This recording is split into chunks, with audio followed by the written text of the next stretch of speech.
They say time heals all things, but for Margaret Hale, time was the enemy. 60 years old, widowed, and rattling around a house that felt more like a museum than a home. Every wall held pictures of who she used to be, ghosts of a past self she no longer recognized in the mirror. Once she'd been radiant, the kind of woman who commanded a room without saying a word. Now, every reflection was a cruel reminder of what she'd lost. The confidence, the spark, the smooth skin. All of it.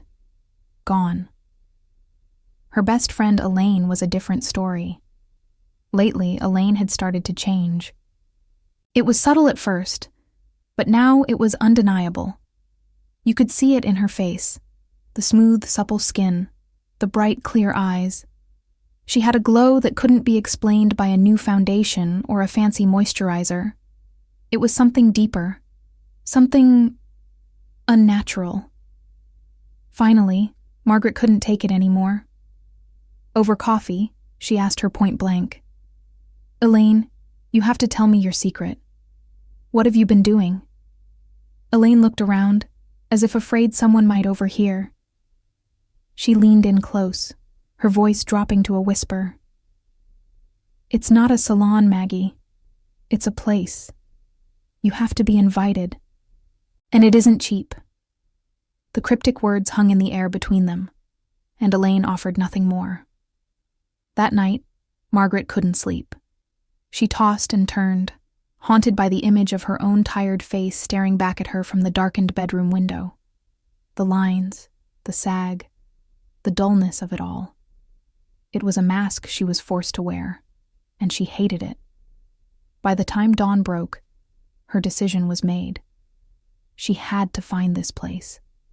Following a scribbled address Elaine had reluctantly given her, Margaret found herself standing in front of a derelict laundromat on the far edge of town. The windows were grimy, the sign faded. It looked abandoned. Clutching the note in her hand, the ink smudged from her nervous sweat, she pushed open the creaking door and stepped inside. The world outside vanished. The air was thick with the scent of dried herbs and burning incense, the only light coming from dozens of flickering candles that cast long, dancing shadows on the walls.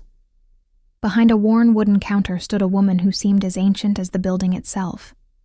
She was wrapped in a long, dark shawl, her hair a cascade of silver, and her eyes were sharp and knowing, as if they could see right through Margaret Gainor's carefully constructed composure and into the desperate heart beneath. The woman didn't smile. She didn't need to. "You seek youth," she stated, her voice a low, raspy hum. It wasn't a question. "I can give you what you ask, but beauty has a cost." Margaret almost laughed, a dry, bitter sound. "Everything does." The woman simply nodded, then reached under the counter. She placed a small, elegant glass bottle on the worn wood. It wasn't just glass.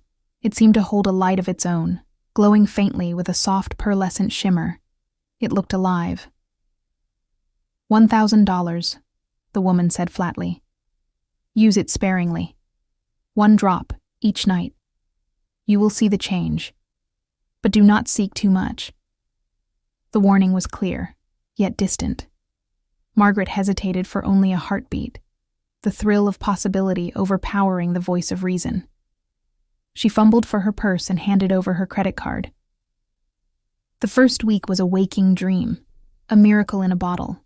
Every night, she'd carefully dispense a single glowing drop onto her fingertips and smooth it over her face.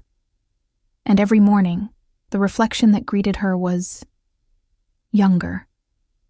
The stubborn lines around her eyes softened. The dullness in her complexion was replaced by a healthy bloom. By the time the last drop was gone, she looked 55 again. 10 years, erased. The change was palpable. Neighbors did a double take. Strangers on the street smiled at her, their eyes lingering a moment too long. She felt seen again. She felt alive. But when the bottle was empty, the euphoria began to curdle into a familiar panic. She'd stare into the mirror, terrified of seeing the old Margaret creep back. She couldn't stand it. She had to have more. She drove back to the laundromat, her heart pounding with a new kind of desperation. The woman was there, just as before, her expression unreadable. But when she saw Margaret, a flicker of something, disappointment perhaps, crossed her face. "You've returned," she said. "I need another bottle," Margaret said, her voice breathy. The woman shook her head slowly. "The price is higher now, 2,000. Margaret gasped. "That's ridiculous. You're doubling the price?" The woman's gaze didn't waver. "Then let your beauty fade," she replied quietly, turning as if to dismiss her. The thought was a physical blow. The idea of returning to her old self, of watching the lines deepen and the glow vanish, was unbearable. Defeated, Margaret pulled out her credit card again. The weeks that followed blurred into a cycle of transactions and transformations. More bottles, more youth. 2,000 became 3, then 5. She was liquidating her savings, but she didn't care. The addiction wasn't to the potion. It was to the feeling she got each morning, rushing to the mirror to see the woman staring back. 45. 40. Each purchase bought her another few years, another hit of that intoxicating rush. She was chasing a memory, trying to catch the ghost of the girl in the old photographs. But soon, even looking 40 wasn't enough. The desire was insatiable. One afternoon, she stormed back into the shop, her hands trembling, her resolve hardened by sheer desperation. "I want more," she pleaded, her voice cracking. "I want to look 25 again. I'll pay anything." She opened her purse and pulled out a bank statement. "I have $50,000 left. It's everything I have. Please."